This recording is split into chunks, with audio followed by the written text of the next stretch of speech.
దేవుని ఘనమైన శ్రేష్టమైన నామునకు మహిమ కలుగునుగాక.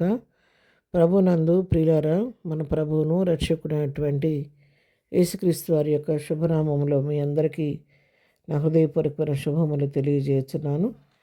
ఉదయకాల సమయంలో దేవుని వాక్యాన్ని మనం ధ్యానం చేసుకుందాము. ఈరోజు వాక్య ధ్యానం కొరకు మనం తీసుకున్నటువంటి లేఖన భాగం కీర్తన గ్రంథం 94వ కీర్తన 14వ వచనం చదువుకుందాం. యెహోవా తన ప్రజలను ఎడబాయువాడు కాడు, తన స్వాస్థ్యమును విడనాడువాడు కాడు. అవునండి, మన దేవుడు తన ప్రజలను ఎప్పుడు కూడా ఎడబాసే దేవుడు కాదు. తన స్వాస్థ్యంగా చేసుకున్నటువంటి ప్రజలను ఎప్పుడు కూడా ఆయన విడనాడే దేవుడు కాదు. ఆయన ఆ విధంగా ఎడబాసే దేవుడు, విడనాడే దేవుడైతే ఈ లోకంలో మనం అసలు మనలేము. మనం ఇంతవరకు సజీవులంగా ఉన్నాము, ప్రభు కృపలో ఆనందిస్తున్నాము, క్షేమంగా ఉండగలుగుతున్నామంటే దేవుని కృపను బట్టి మాత్రమే, కానీ మన గొప్పతనాన్ని బట్టి కాదు. కీర్తన గ్రంథం 37వ కీర్తన 28వ వచనం కూడా చదువుకుందాం. ఏలియనగా యెహోవా న్యాయమును ప్రేమించేవాడు, ఆయన తన భక్తులను విడువడు. వారన్నిటన్నిటికీ కాపాడబడుదురు, కానీ భక్తిహీనుల సంతానము నిర్మూలమగును. తన భక్తులను దేవుడు ఎప్పుడు కూడా విడిచిపెట్టే దేవుడు కాదు. ఆయన ఎన్నడూ విడవకుండా వారు ఎప్పటికీ ఎనటెనటికీ వారిని కాపాడుతూ ఉంటాడు.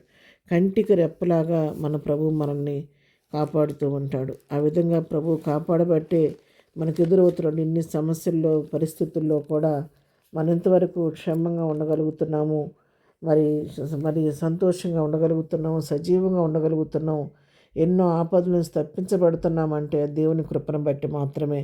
అందుకే 1 కీర్తనలో మనం చూస్తాం, ఇశ్రాయేలుని కాపాడువాడు కునుకడు, నిద్రపోడు, ఆయన మన ప్రాణమును కాపాడనని చెప్పి వాక్యం సెలవిస్తుంది.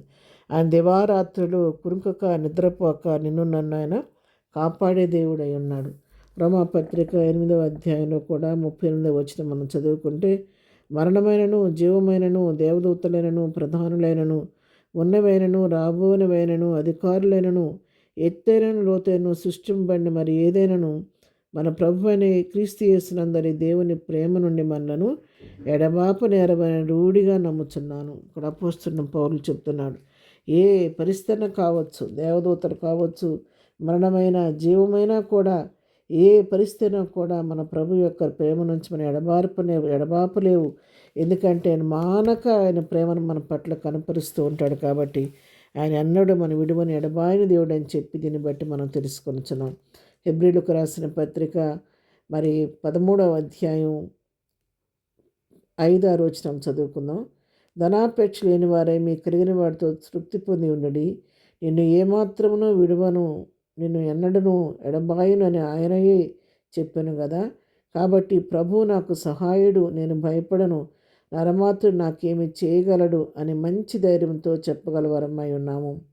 ఆయనే సెలవిస్తున్నాడు, ఏమాత్రం విడువను, ఎడబాయను, ఎన్నడూ ఎడబాయనని ఆయన మనం చెప్పాడు. కాబట్టి మనం ఏమాత్రం కూడా సందేహించుకోకుండా ప్రభువే నాకు సహాయకుడు అని ప్రభువుని బట్టి ధైర్యం తెచ్చుకొని, నరమాత్రులు నాకు ఏం చేయలేరని చెప్పని మరి భయపడకుండా ధైర్యంగా ప్రభువుని బట్టి మనం ముందుకు సాగిపోవాలని చెప్పి దేవుని వాక్యం సెలవిస్తుంది. ప్రియులారా, ఈ ఉదయకాల సమయంలో మీరు ఏ పరిస్థితిలో ఉన్నప్పటికీ, ఏ పరిస్థితిలో ఉండి ఈ వాక్యం వింటున్నప్పటికీ, ఎక్కడ ఉండి వాక్యం వింటున్నప్పుడు కూడా ఈ ఉదయకాలం ప్రభు నీకు ఇస్తున్నటువంటి అభయం ఏంటంటే, లోకం నిన్ను విడిచిపెట్టద్దు, మనుషులు నిన్ను విడిచిపెట్టవచ్చు, నీ బంధువులు నిన్ను విడిచిపెట్టవచ్చు, నీ కలిగిన వారిని అందరూ, నీ దగ్గర మేలు పొందిన వారందరిని విడిచిపెట్టిపోవచ్చు, కానీ నేను విడువని ఎడబాయిన దేవుడు నీకు తోడుగా ఉన్నానని చెప్పని ప్రభు నీకు వాగ్దానం చేస్తున్నాడు. కాబట్టి మనుషుల ప్రేమ శాశ్వతమండి. ఒక దినం ప్రేమిస్తారు, విడిచిపెడతారు, కానీ శాశ్వతమైన ప్రేమతో నిన్ను ప్రేమించున్నాను గనక విడివక నీ ఎడల కృప చూపుతున్నానని వాగ్దానం చేసిన దేవుడు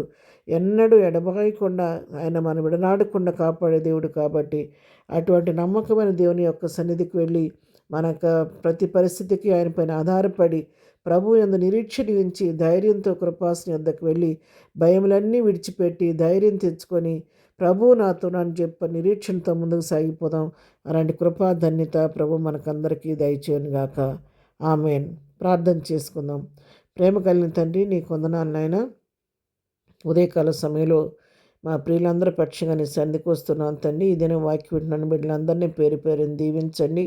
వారి అవసరాలు, ఇరుకుల ఇబ్బంది మీ నామములో తీర్చండి. ఎవరు ఏ పరిస్థితిలోని వాక్యం ఉంటున్నప్పటికీ వారితో మీరు మాట్లాడండి, మీరు ధైర్యపరచండి. ఈ లోకంలో ఎవరు విడిచినా నువ్వు చేయి విడవని దేవుడివని అందరూ గుర్తించడానికి సహాయం చేయండి. వినడం విడవని దేవుడు, ఎడబాయని దేవుడివని, ప్రభా నువ్వు నిత్యం మాతో నడిపించే దేవుడు అని, మా సహాయకుడు అని నిరీక్షణ మాలో పుట్టించి, పిరికాత్మను మా నుంచి దూరపరిచి, ధైర్యంగా నా ఆత్మతో అభిషేకించి, నీ ఏదో నిరీక్షణతో నువ్వు మా పక్షం ఉన్నావు అని చెప్పి విశ్వాసంతో ముందుకు సాగిపోయే కృప మాకు దయచేయమని ఏదైనా దీవులతో నింపి నడిపించండి నాయన. మేము వెళుచున్న మార్గాల్లోని ప్రయాణాల్లో నీ కాపుదల దయచేయండి. చేయి పనులన్నింటిలో ప్రయత్నాల్లో నీ సఫలత కలుగు చేయండి. బలహీనంగా ఉన్న వారందరినీ ముట్టండి, స్వస్థపరచండి, సమస్యలను అని విడిపించండి. చదువుకునే బిడ్డలకు కావలసిన జ్ఞానం దయచేయండి. ప్రభా బిడలు లేని వారికి బిడలు దయచేయండి. వివాహాలు కాని వారికి వివాహాలు సిద్ధపరచండి. ఉద్యోగాలు లేని వారికి ఉద్యోగాలు దయచేయండి. ఆర్థిక ఇబ్బందులతో కొట్టబడుతున్న గుప్పులిప్పి సమృద్ధి దయచేయమని ఎదురు దీవెనతో ప్రతిబిడను నింపి నడిపించమని యేసునామంలో ప్రార్థించి అడిగి పొందుకొని ఉన్నాము తండ్రి. ఆమెన్. ప్రభు కృప సదాకాలం మనందరికీ తోడై ఉండి నడిపించునుగాక. ఆమెన్.